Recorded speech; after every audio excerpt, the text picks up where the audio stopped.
We have been going through the book of Matthew, looking at Jesus and his interactions with his disciples. What was he teaching to them? What was he correcting them over? What lessons was he trying to instill in them? And then how do those things translate to us today as his modern day disciples? We find ourselves in Matthew chapter 21. I'm reading from the English Standard Version. Jesus has just cleared the temple. When he flips the tables, he makes the court out of whips, and he, says, you've taken this house of worship and turned it into like a marketplace, and he gets upset with them over that. It's now the next day, and we're starting in verse 18. It says, "In the morning, as he was returning to the city, he became hungry, and seeing a fig tree by the wayside, he went to it and found nothing on it, but only leaves. And he said to it, 'May no fruit ever come from you again.' And the fig tree withered at once. When the disciples saw it, they marveled, saying, 'How did the fig tree wither at once?' And Jesus answered them, 'Truly I say to you, if you have faith and do not doubt, you will not only do what has been done to the fig tree, but even if you say to this mountain, be taken up and thrown into the sea, it will happen. And whatever you ask in prayer, you will receive if you have faith.'" So that's the text for today. That's what we're looking at. It's an important one. I mean, they all are, obviously. But it's something that we should try to grasp and get a good understanding of. So Jesus is hungry, right? So right off the start, we have something pretty neat just about the humanity of Christ, right? Some people have this very poor teaching or theology that Jesus actually wasn't a physical man, but he was just like this projection, kind of like a magic trick of sorts sort of thing. But no, Jesus was man. We know that. He was hungry. He was tired. He felt pain. He went through these things. That's a side point, one that we don't need to explore because we're focusing on the teachings he had with his disciples. So he sees this fig tree, and from the distance he can see the leaves. It looks like a good tree. It looks promising. If you've come apple picking with us, in the fall, usually we will go apple picking, and you come up to some trees and they look really good from a distance. It looks like a nice full tree, and then you get up and you might find that all the apples have been picked over, or either they're wormy, or they're kind of gross, or they're fallen, or they're just, it's not even the variety of apple you were interested in. There's a sense of disappointment there. Well, Jesus comes up to this fig tree, and it turns out it's all leaves. There's not one fig on the tree. And he judges the tree. He says, what does he say there? "May no fruit ever come from you again." And he curses this tree, and then it withers. It doesn't just say and it didn't bear any figs for the rest of its existence. No, it died in that moment. It shriveled up, which in and of itself is something, I've never experienced. You've had flowers wilt, and maybe it looked something like that. It has sped up motion. But anyways, it withers there, and the disciples are looking at this, and they have this awe over them. How could they not? They just watched this man, yes, God, but they watch Christ speak to this tree, and then the tree obeys him, listens to him, and dies. It withers away. Similarly to the reaction that they had when they were in the boat and there was the storm, and Jesus says, "Be still," and the waves settle and the wind ceases, and it's like, who is this man that even the winds and waves listen to him? The waves and the wind listen to him. Or who is this man that even the trees will listen to his voice? And they ask this question, and Jesus' answer, he says, "Truly I say to you." Now this is a phrase that Christ used often, and it kind of adds this emphasis. Hey, what I'm about to say is really important. It's like if you're teaching or you're preaching, and you're going on and you're about to make a very important point, you might actually address the crowd and say, please listen to what I'm about to say. Concentrate on what I'm about to say. If there's anything you're going to take home today, take this. "Truly I say to you." It was like kind of this emphasis of, hey, this is important. What I'm about to say is important. And he says, "If you have faith and do not doubt, you will not only do what has been done to the fig tree, but even if you say to this mountain, be taken up and thrown into the sea, it will happen. And whatever you ask in prayer, you will receive if you have faith." Now, this is of interest, right? So he says this thing that, if you have faith, then in your prayers, What type of power will you have? What is the limit to that? And he says, you'll be able to say to that mountain, get up, jump in the sea, and it'll do it. Now, how come we haven't seen that, right? How come in the book of Acts we don't see the apostles saying to mountains, get in the sea, and then, the earth breaks and it shifts off into the sea kind of thing? We don't really see that take place, do we? This is similar to a couple videos ago when we talked about the rich young ruler, and Jesus said, it's like a camel coming through the eye of a needle. They had the biggest animal that they could think of for that region, right? This camel, a very large animal, and then an eye of a needle, this tiny hole. And so it was this figure of speech of saying the impossibility of it. Well, similarly, the power that one holds. Well, think of a mountain.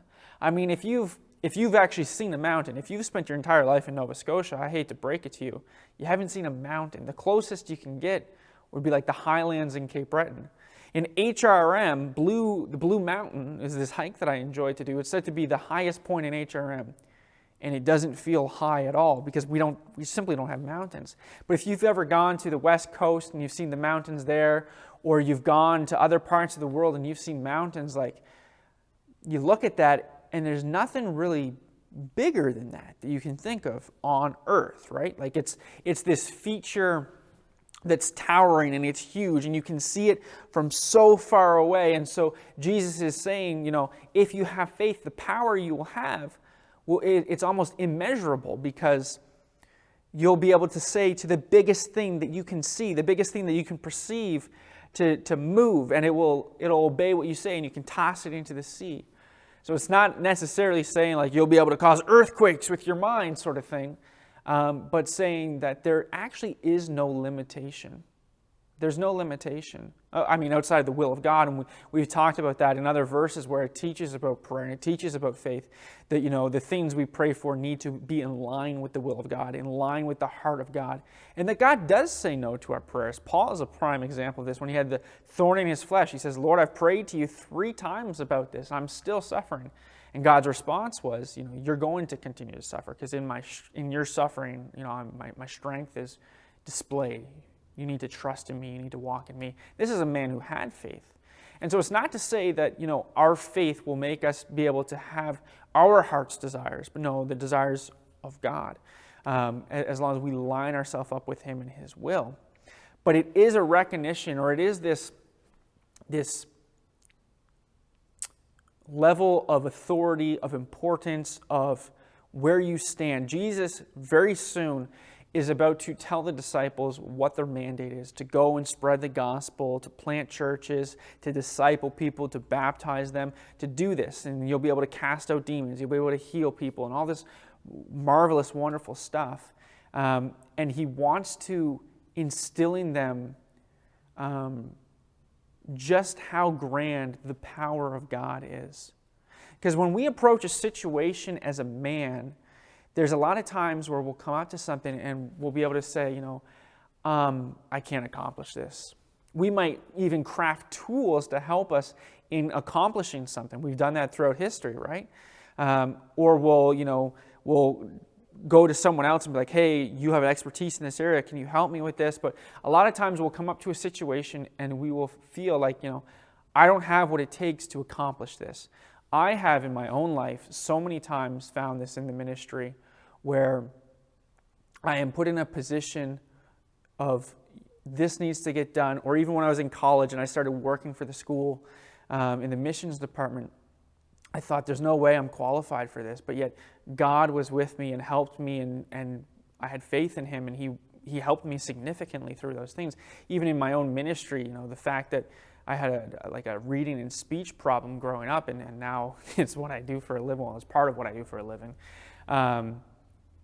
It's interesting. We can come up to any situation that God has put us in, and we can stand there and have faith and know if God wants me to move this mountain, it will be done. A mountain, right? If you're thinking, I want to get from point A to point B and there's a mountain in between there, usually you have to find the valley or you find a pass through the mountain, right? But this is saying that, we can just move that out of the way. God's power is immeasurable. It's able to accomplish those things that we are not able to. And so we need to understand that. And we need to to recognize that we have that with us. That when we operate, when God asks us to do things, He doesn't ask us to do them out of our own strength, out of our own ability, out of our own will, but rather that we would adopt the will of God, rely on His strength and rely on His ability, and have faith that what He calls us to do, He will help us in doing. It's a good truth. It's a wonderful truth. So have faith. As you go through your life and you feel God calling you to maybe a certain area of life or in ministry, or hey, there's this thing coming up and I want to help it, or I want to do this, or I want to do that. And as we navigate those things that God is calling us to, and as we continue to progress in a world that it is getting harder and harder to be a Christian in, remember that God is with you. God is faithful. God is all-powerful. And He has not abandoned you. He has not left you. And what He has called you to do, He will help you to do. I hope that's an encouragement for you today. And I hope that as you go about your week, you will look for opportunities to do things for the glory of God that you cannot do in your own strength. Rather, rely on the strength and the power of God. Remember, He is the one who crafted the universe. He holds it in His hand. He gives it order. And there's nothing that is outside of His ability. Have a great week. Honor God in all that you do.